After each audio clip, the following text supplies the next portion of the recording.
On a essayé à l'assistance publique ces derniers mois de prendre ce sujet-là en compte et de réorganiser. Par exemple, on avait jusqu'à présent des pôles avec des chefs de pôle. Alors, pardon de la symbolique, mais on a décidé que ces pôles qui incarnaient, à tort ou à raison, pour partie à tort, mais à tort ou à raison, une vision administrative ou comptable de la santé, on a réorganisé ces pôles, on a appelé ça des départements médicaux universitaires pour que les structures portent le nom des métiers qu'elles doivent ou des missions qu'elles doivent emmener. Et ça a aggravé la situation. Je Il n'y a plus de services. Je ne suis pas sûr que ça l'ait aggravé.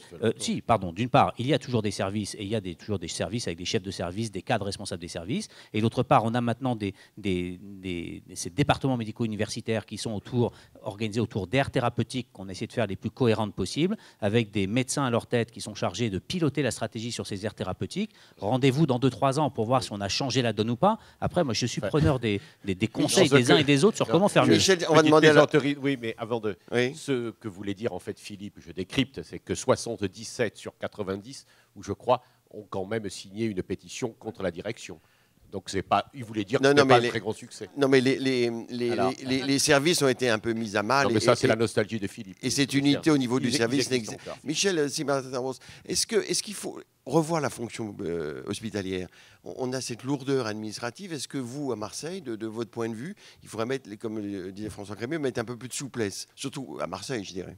Alors, je ne sais pas si c'est surtout à Marseille. Moi, je ne parle pas spécialement pour Marseille, mais globalement, le seul constat qui est partagé par tout le monde, c'est que ce qu'on a essayé de faire n'a pas abouti à une amélioration nette de la situation, même si, comme le dit M. Crémieux, la santé du public s'améliore. Mais si elle s'améliore, c'est parce qu'il y a les hospitaliers qui font le travail et qui malgré l'absentéisme, etc., ils sont là et ils accueillent les patients. Alors qu'est-ce qu'il faut faire à l'hôpital? Il y a des exemples d'hôpitaux qui sont organisés différemment. Vous savez, en Amérique du Nord, il y a un label qui s'appelle le label Magnette, où l'hôpital est organisé, c'est une structure organique centrée sur l'attractivité des personnels. C'est un label qui est défini par la American Nurse Association. Et donc, ces niveaux d'attractivité qui augmentent, ça attire les personnels. Et on voit qu'en quelques années, les indicateurs financiers s'améliorent. Alors, il y a des hôpitaux Magnette. On voit le nombre d'hôpitaux qui adhèrent au label Magnette de plus en plus.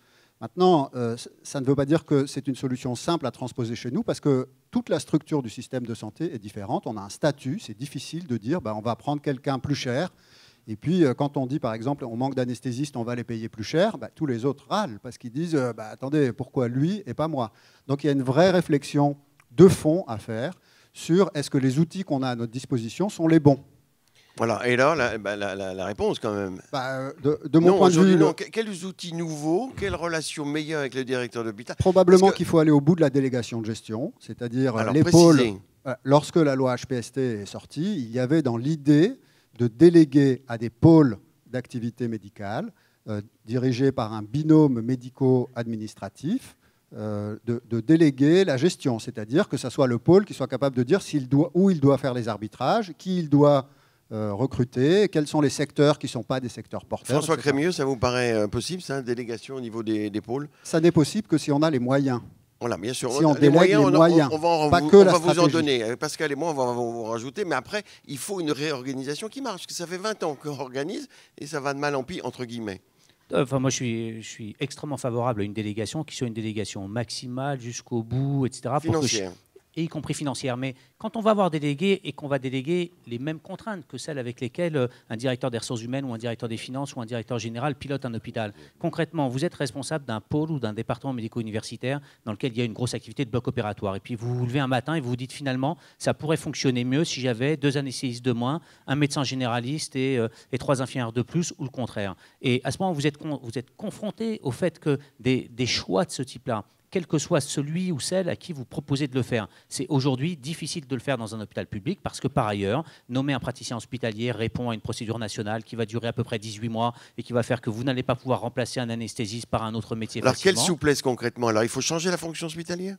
Je pense effectivement qu'il faut qu'on réfléchisse. Très concrètement. Il faut qu'on réfléchisse à faire évoluer la fonction publique hospitalière pour permettre qu'un hôpital qui a besoin de réagir de manière rapide, il y a des disciplines qui changent, il y a des besoins qui évoluent, etc. Il faut qu'on puisse faire évoluer les métiers et recruter en fonction. Aujourd'hui, c'est extrêmement inerte comme dispositif. On recrute des gens et on les recrute pour des décennies. Changer un métier par un autre est quasiment impossible. Encore une fois, augmenter une prime ou autre pour un métier qui, à un moment donné, en difficulté, est aujourd'hui impossible aussi, et vous pouvez déléguer tout ça à qui vous voulez.